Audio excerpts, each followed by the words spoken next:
Welcome to episode 1 of our webinar series at Cirkla, where we get together with some very interesting people in the industry to discuss some topics surrounding circular economy, sustainability, things that we're seeing in the industry, and what Cirkla is doing.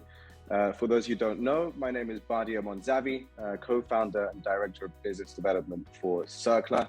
We're an entirely ESG forward platform, providing a second-hand hardware market for the data center industry. And I'm joined by my good friend and partner, Ofer. Hi.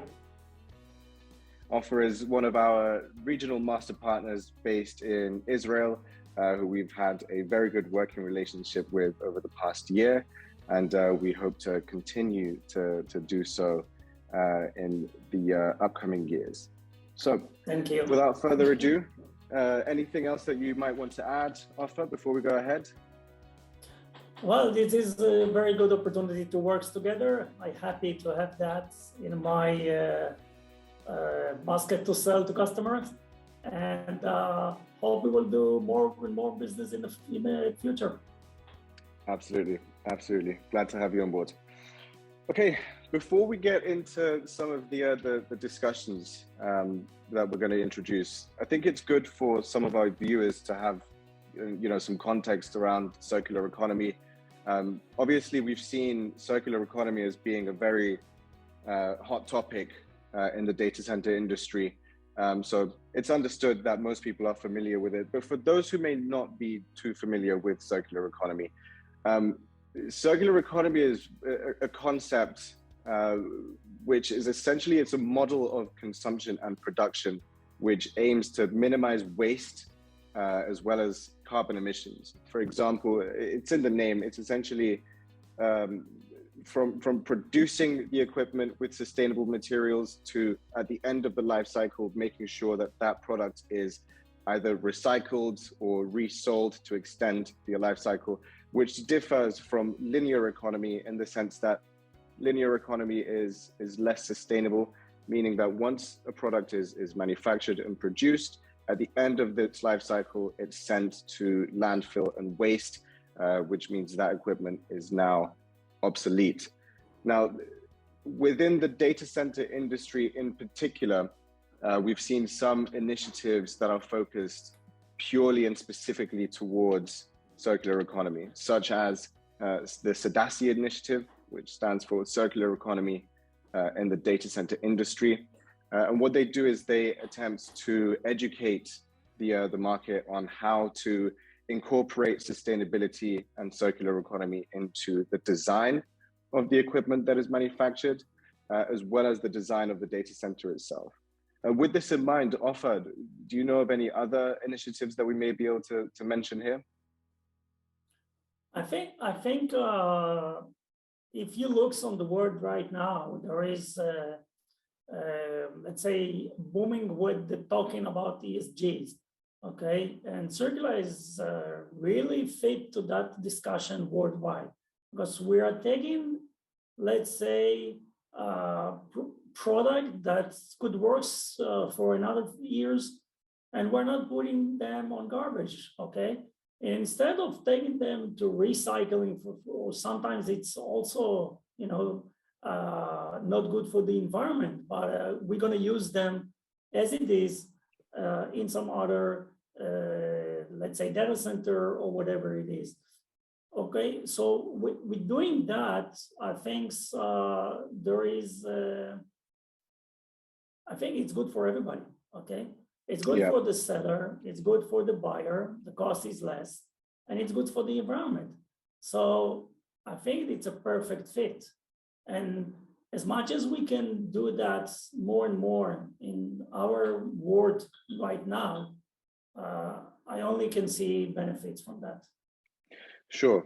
So it's essentially what we're saying is, rather than recycling the components or retrieving, for example, copper or other precious metals from the actual components themselves, and then having a bit of waste that still goes to landfill, what we attempt to do is completely eliminate that waste, which is sent to landfill, extend the life cycle, enable a company with perhaps less financial capabilities to actually utilize that equipment and keeping everything within the system. And I think what you're saying not only makes perfect sense, but it also ties into some of the other topics that we want to discuss surrounding the culture and application of circular economy. So, you know, with this reuse model in mind, we've seen in our first year of operation, I mean, we launched in February 2021. We've had a lot of interesting conversations with some of the manufacturers and consumers on how they feel about the resale of their obsolete equipment. You know, because it's, as you said, it's an advantageous model. It's a win-win-win for everyone involved. But how much do you see this concept being actually put into practice in your experience? I know in some of our offline conversations, you've mentioned that, you know, from peer-to-peer networking, we can see some data center operators sell some of their equipment. But on a wider scale, how do you see the industry responding to such a concept? I think like everything in the world, there is no a clear answer, because it's different between different customers. Okay, some customers will never buy a used equipment. Some customers will maybe match and buy a few products, and the other will be only new. And there is others that might use as much as they can use computers or use equipment because it's good enough for them. So we should find out the right customer for the right products. I can give you an example that in Cirkla, it was raised up a few months ago, about 6 pieces of UPS, Socomec UPS, 200 kVA, which was brand new, nobody used them. Yes, they were in the storage for 4 years.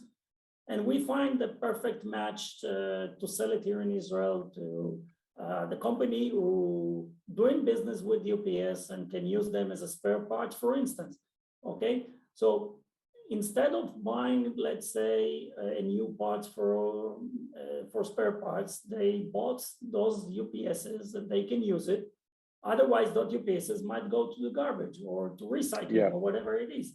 So I think the whole games here is to find a perfect match.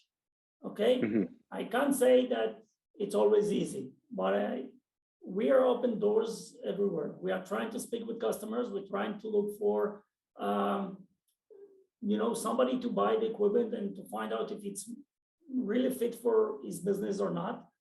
And working on that, we find out more opportunities. This is one area of where we find ourselves. I think the other area is to build the projects. Okay.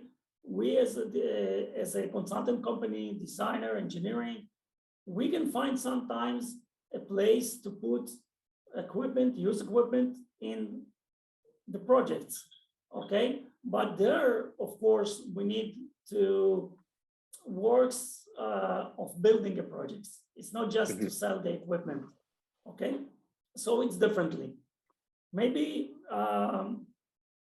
we can take an example, okay? In one of our customers, we find out that there is a need for MDC, modular data center in container. I spoke with Cirkla, we find out a container that could fit, but yet we build a project around it, okay? Because just having the modular data center on the container, it's not enough. We need to build the electricity, we need to build the air condition, we need to connect this container to fiber optic. There is a civil engineer that need to build, to put the container on the roof of the building. So it's a total project. When you come to customer and just tell him, hey, I have an MDC to sell, you will never sell it, okay? You need to offer a total solution. And we are working very hard, let's say for the last, I think 6 months or 8 months already, to build that project, to design it, to let the customer understand where are the benefits for him to buy this container, used container, and after a little bit renovation, and keep using that as a data center. But around it, we build the whole project. Okay, so we are getting benefits from the cost of the engineering, and we are getting benefit of selling the container. And of course, we are working with internal contractor to build around it all the environment and to support all the system, all the electromechanical system to support that solution. Okay, so again, it's become a project. So this is another way that we can offer a solution to customers and to earn, of course, all those benefits that I spoke about before. Absolutely, absolutely. And this being as big of a project as it is, I mean, we calculated that from this particular transaction alone, about just over 100,000 kilos of carbon dioxide emissions will be saved, essentially. And keeping in mind that it's not just placing the product in the hands of the customer, as you said, it's the entire project surrounding it. I think what this also enables us to do is use state-of-the-art frameworks, products, methodologies in design of the entire, entire project to be even more sustainable in terms of carbon dioxide emissions. For example, sustainable cooling, green power. I mean, we were just reading on the Schneider Electric Galaxy three-phase UPSs that were announced last year, which have a 50% smaller footprint and yet are so powerful that they can be used for even grid support functions. Freeing up some of the green energy that can then be reallocated to the local community. So it's very interesting. It's very interesting to see how the market is responding. And I think one of the biggest challenges that we've been facing is, as you said, is providing the right product to the customer at the right time, which I think for the time being, we do see some successes with this, and we do see it as an enabler of sustainability. But it's also, we need to consider a lot of different moving wheels when it comes to this equation to make sure that we're being sustainable in every single aspect of the project, not just providing the proper equipment, but also when actually executing the project and designing it, making sure that we take into consideration all of the different aspects to make sure that it's as carbon neutral as possible. Yeah, agree. I think you need to be inactive. Absolutely. Just,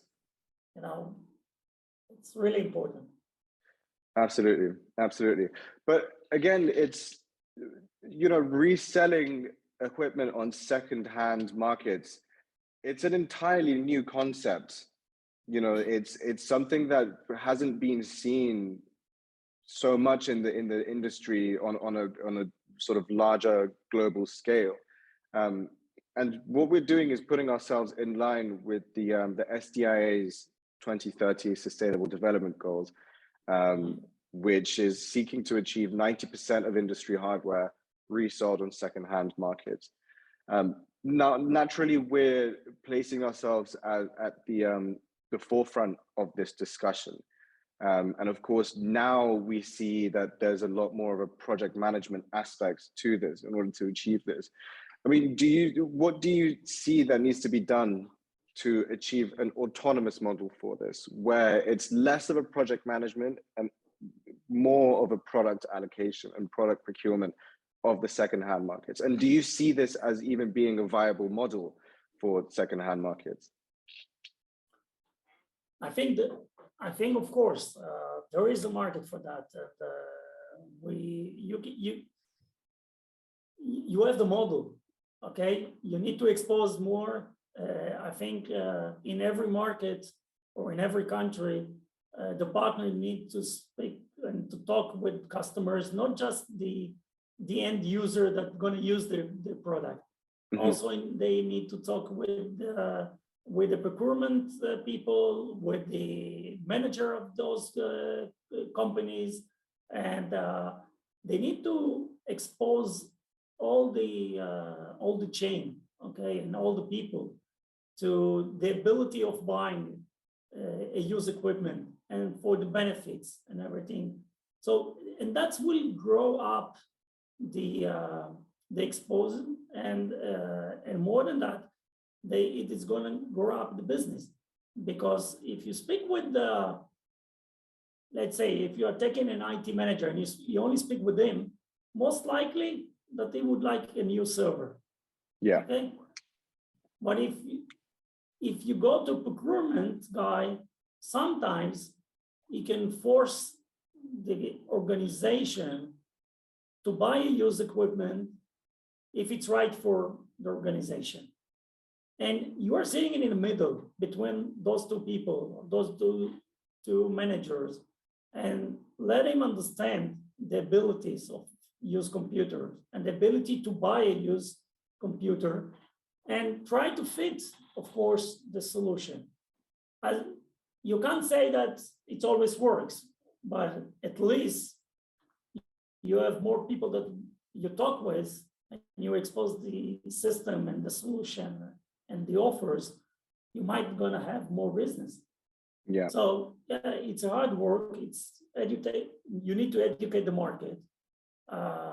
You need to bring sometimes example from other fields, okay? Because second-hand equipment you can find in different fields, not just in the IT, okay? So people know about it. It's not a new idea, but in our industry, as you said, it's a new idea. So. Yeah, and you're very right about how sometimes the company itself may, be putting a bit of pressure on the procurement people to actually find cheaper equipment. I mean, we've seen this in the Greek market in particular. Is that one of the companies that we were working with wanted to find the best deal possible on a set of, I believe, racks, it may have been.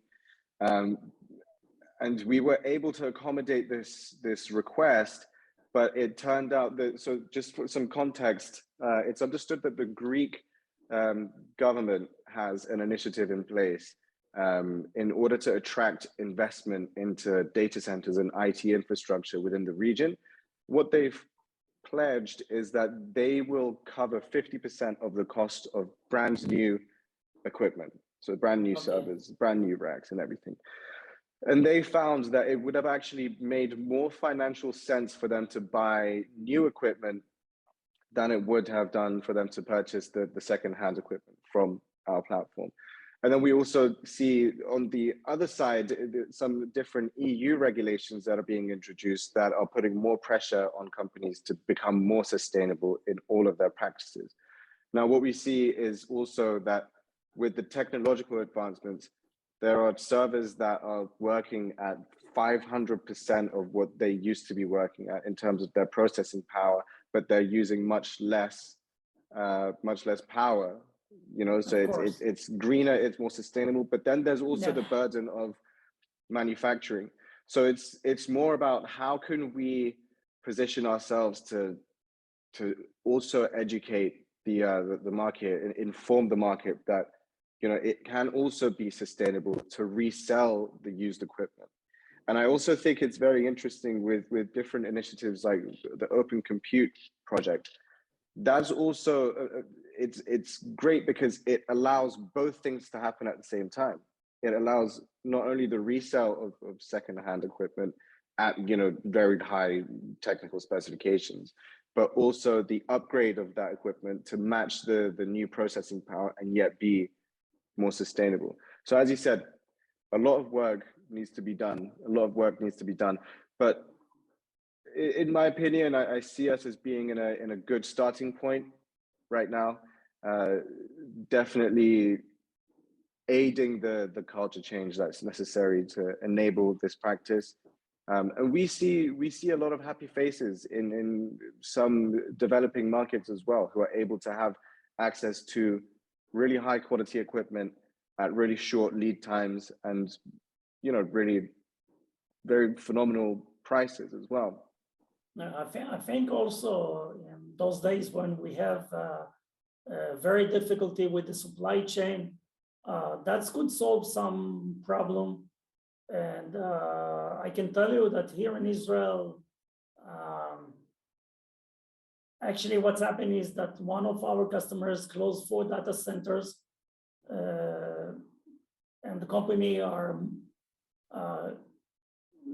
just try to sell the equipment. Nobody really want to buy it, okay? Mm-hmm. Because he asked somebody to come to disable everything, to take it and everything. So by the end of the day, we find a customer that go there, buy some in-row and buy some racks. They were in a very good condition.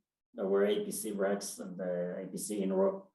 And he took 20 racks with 6 or 8 in-rows with some PDUs, and he built the data center almost with no cost.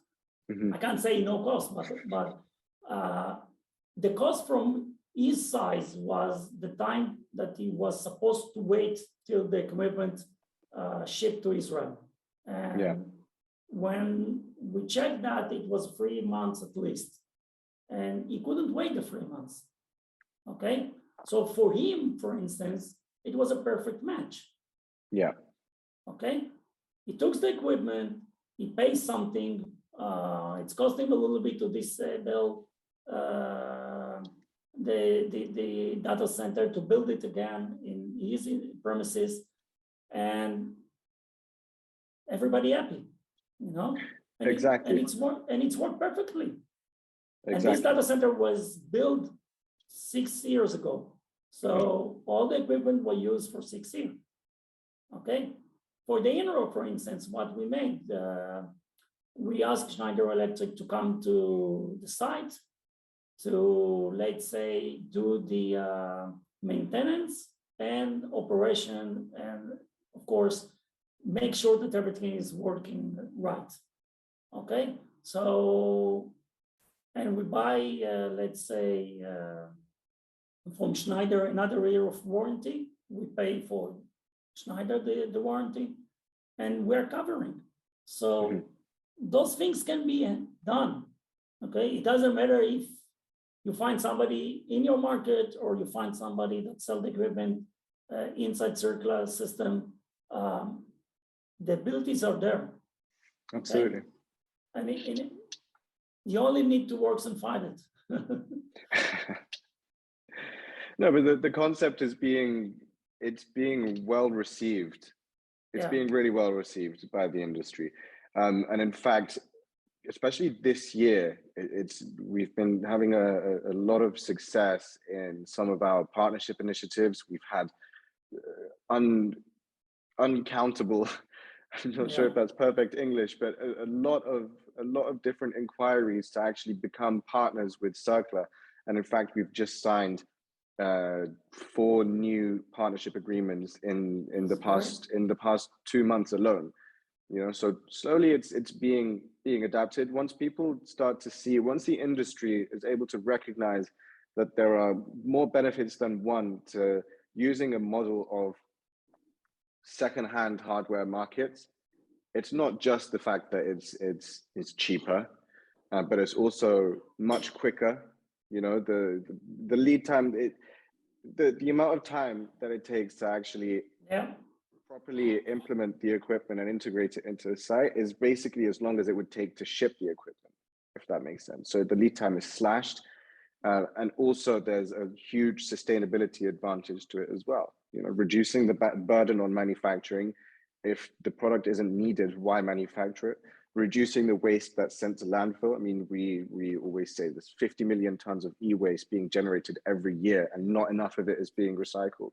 So it's as you say, it's about informing the market of such capabilities and sort of making it a bit more wide scale and widely adapted. Yeah. So just moving on to the last part of the discussions that we're having. What we wanted to also briefly touch upon was how the rest of the market is actually responding to this. I mean, we mentioned earlier about some of the initiatives like Open Compute, and we look at how bigger companies, the hyperscalers, are actually proactively taking steps towards sustainability. But how do we see the rest of the industry going?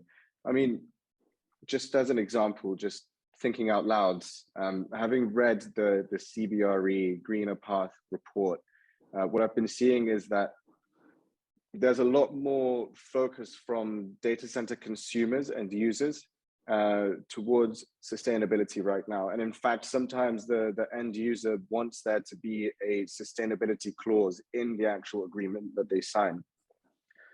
And we see this with a lot more of the newer sites that are being built, is that it takes circularity and sustainability in mind from the very beginning.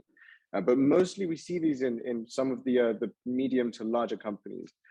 How do you feel the industry is behaving in response to circularity and sustainability on a smaller scale, the smaller companies? I think, as we said before, it's opportunity for them as well, of course. Because even a customer who has, let's say, 3 server racks can find something inside the market. Okay. Mm-hmm. It depends, again, what is fit for him. And give you an idea. I think this week you put in the market Vertiv PDUs, 19 inch. Those PDU have a high price as a new one. There is no problem at all to sell it as even if they are in storage for 2 years, nothing will affect them. So for small customers to buy something like that, 25% from the retail price is a big difference. Okay, so again, it depends what you offer. And I think even smaller company can find things, even small company can find goods to buy. And as a reseller in a market, in Cirkla system, you need to open your eyes. You need to open, how shall I say that? You need to understand the market. You need to try to find the right match, and just go and push an offer. Okay. Absolutely. And I can give you, for this week, when I saw that, I sent in for 4 customers. Yes, 2 of them say, I don't need right now. Okay. But it's already in their mind. Okay. Exactly. For next time, they might come and ask, do you have a solution for that and that? Do you have something to sell for me? Okay. And maybe from the other 2, somebody will pick up and come back and say, hey, I would like all or parts of those PDUs. And this is only the example. Okay. Yeah. I think it's a little bit more complicated to sell, let's say, a chiller than a rack or PDUs, but it's, as we said in the beginning, it's depending if it's just selling a product or selling a project. Yeah. Okay. So it's all stand around that. It's all the same. The market is there. You need to do your job. You need to push. You need to find out the customer, and that's it. And then it becomes a sort of snowball effect, because you've just mentioned it to 4 people. Maybe maybe they don't need it now, but in a month's time they have a conversation with a colleague over a cup of coffee or something, and then it's in their mind that this model also exists. It's quick, it's sustainable, it's cost efficient, and then the sort of culture defines itself. It creates itself. For sure. Now, just to give a final comment on how we as a company contribute to circular economy. I know I mentioned it very briefly at the start of the discussion, But for those who don't know, what we have done is we've developed an e-commerce platform for the data center industry, which is entirely user-run, in the sense that we've structured it to be similar to an eBay for data center and IT equipment. What this means is that our users can go onto the platform, register for an account either as a seller or a buyer, and then go ahead and start uploading products. And if they're looking to purchase equipment from the platform, once they have found the products that they are looking for, all they can do is either get in touch with us directly through our contact sheet, or they can make a bid online, present an offer, and then we continue to negotiate with the seller on their behalf and then close the transaction from there. What we also can do is handle some of the transportation and logistics, but this is all on a case-by-case basis and at the buyer's request. And I think if there's no more Ofer, anything else you would like to add? Just good luck for everybody, you know. Yeah. Well, let's have a good year. I think we've had a strong start to the year. We've definitely generated some really good traction. Naturally, in the first year, it's a calibration phase almost for a young startup like ours. But let's go. I think it's a good journey to be a part of. And not only are we really glad to have you as managing director of Triple T on board, but also for all of our customers, users, readers, and viewers. We thank you for joining us on this on a journey to a more sustainable future for the industry. Thank you. Thank you, everyone, and thank you for watching. Have a wonderful day.